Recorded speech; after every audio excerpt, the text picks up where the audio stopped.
Guys, welcome to my channel. So, knife video naman tayo, no? So, nabili ko to August pa, August 21, 2025. Wala lang ako time na buksan. So, ngayon bubuksan natin. No? So, yan ang brand name. Spitz Cante. Neck knife to with sheath and necklace. Full tang tanto knife with 5CR 14 MOV steel blade. Okay? Ang napili kong color is green ABS. So, nakita ko to sa Friday deal alert ni 704 Tactical. So, kung gun guy kayo, malamang kilala nyo si... Hindi pala, blue pala yung napili ko. Blue. Pero kalimutan ko na, no? Kung gun guy kayo, kilala nyo si 704 Tactical. So, may kasama siyang necklace kasi nga neck knife to. Yan, sasabit mo sa liig mo. Mukha namang matibay. Pero I prefer mas may tiwala ako doon sa mga kesa sa mga hindi kaya mapuputol bigla to. Baka naman siguro. Ito yung knife. So, sabi ko nga kasama to sa Friday deal alert ni 704 Tactical. So, nung time na binili ko to, $11.99 lang. Ngayon, $14.99 na siya. Ang cute niya, oh. Okay, so, right off the bat, meron siyang belt clip. So, pwede mo siyang isabit sa belt mo, sideways. Either sa side or sa likod. Maganda siguro sa likod. Tapos, huhugutin mo na lang na ganyan. Okay, maganda rin naman yung Tanto blade. Yan, yung brand niya, Spitz Cante. Ayun, for its size. Tapos may finger groove dito para madali mo siyang mahawakan, hindi mag-slip. Tapos jagged edge dito. Ang purpose siguro nito para makapag-press ka ng thumb. Yeah, it's a small knife. Okay? I think ito yung pangalawang neck knife na binili ko. Yung una na dito, nalagay sa keychain ko. Okay.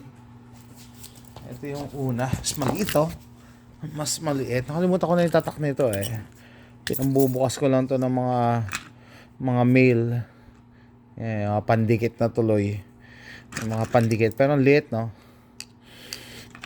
Ang ayaw ko lang sa mga ganitong neck knife kasi talagang kinikerry ko sa neck eh. May tendency na mahulog siya tapos hindi mo na alam kung nasaan. Lalo na to mas maliit. Kita nyo naman difference ng size niya. Diba?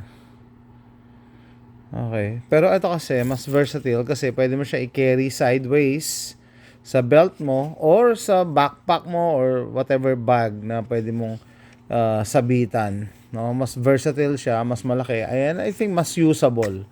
Mas usable kaysa sa ganito kasi napakaliit eh. Paano mo naman 'to magagamit sa wilderness, sa camping? Masyado maliit eh. Talagang kung novelty lang 'to. O yan, pandikit siya ng mga packages eh. Yun na lang talaga purpose niya.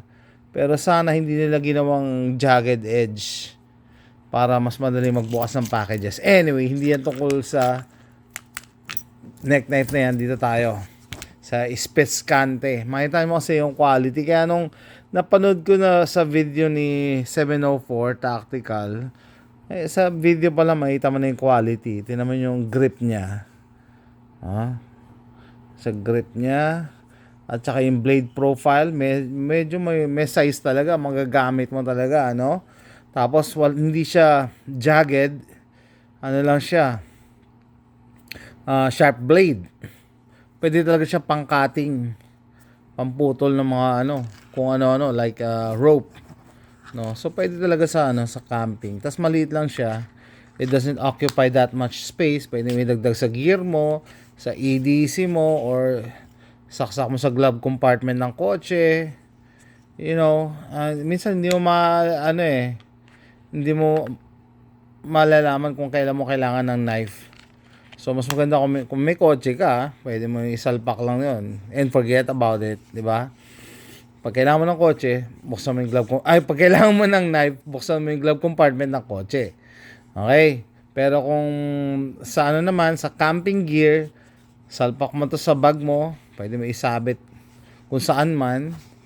Or, bakit sa tingin nyo, bakit nag-ano sila ng neck knife? May market ba sa neck knife? Kasi may mga pagkakataon na kailangan mong free yung dalawang mong kamay. No? So, hindi mo kailangan bit yan. Tapos, mas madaling hugutin. Pag naka-neck knife, yun nga lang, mag-iingat kayo. No? Sabi ko, baka malaglag.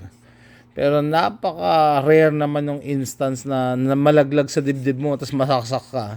Ano, napaka-rare. Napag-isipan na nila yon. Okay? So, yung tension dito, nagde-dictate yan eh. Hindi naman siya basta-basta mahuhulog. Ito, parang, para mas maganda yung tension nito as compared dito. Kasi pressure fit lang dito sa edge. Tama. Tapos ito kasi rubberized. Siguro yun na nag-aano ng tension. Okay? So, I think ito mas safe to i-carry sa neck. Kasi yung blade profile niya mismo, it means hindi siya diretso, hindi siya basta-basta mahuhulog din. And, ayun nga, no? Tapos dito, meron siyang usli dito. So, kailangan mo talagang forcefully na hilain. No? Which is a good thing. Para sa akin ito, although mas malaki siya dito, mas magagamit mo. Okay? Mga panghiwa-hiwa, I don't know, fire starter, pwede. Basta emergency knife meron ka. No? And, pag ikaw mamayari ng knife or knives, no? You can never have too many. Kasi iba-iba sila eh. Iba-iba ng function, iba-iba ng purpose, iba-iba ng size. And true enough, ito, one of two na pinakamaliit sa collection ko. And regarding sa size, no, mas gusto ko talaga yung mga full tang. No, yung diretso talaga siya dyan para alam mong wala yung weak point na dito sa handle ang weak point, tas mababali lang. Pang putol-putol ng kung ano-ano. No? Magluluto ka, pwede rin to pang emergency. Example ng use ng knife na hindi mo ina-expect. Yung na-invite kaming mag day trip sa beach. Tapos yung nag-invite sa amin, nakalimutan nila magdala ng knife. Sabi ko, alam ko may knife ako sa expedition eh. Doon sa glove compartment, doon ako nagtatago ng isang knife. So, true enough, nagamit naman namin. So, maraming purpose ang knives eh. Hindi lang pang self-defense. Kasi it's a tool. So, utilitarian siya. Marami siyang pwede. Maliban sa ito, I think ito mas maganda pambukas ng package kasi straight lang yung blade. I mean, straight edge yung blade. Hindi siya jagged. Maganda to pambukas ng package. Baka pag-retirein ko na to. Kasi naano ako dito eh. Ang hirap magbukas eh. Walang sharpness yung kabila. Ito naman, jagged. Kaya magbubukas ka, parang nilalagari mo yung papel. Hindi maganda, hindi swabe yung punit. So, I think ito mas maganda. And, maganda yan. Maganda yung presyo nung nakakuha ko kasi nung nakakuha ko to, $11.99 Friday deal alert ni 704 Tactical sa Amazon. Ngayon, $14.99 na siya. And available in different colors like green. Na-mention ko kanina, akala ko green yung sa akin eh. No, iba-iba pala. Green, black, at saka parang mayroon silang FDE. Yan. Green, black, FDE, tsaka itong blue yung pinili ko para maiba naman. Sana pala green din. And kung ipanre-regalo mo naman to, hindi ka mapapahiya. Kasi kita nyo yung grip handle. Hindi siya sinabi ko ano yung grip handle nito kasi mukhang maganda yung maganda yung grip handle niya, no? Product details. Ayan, see more.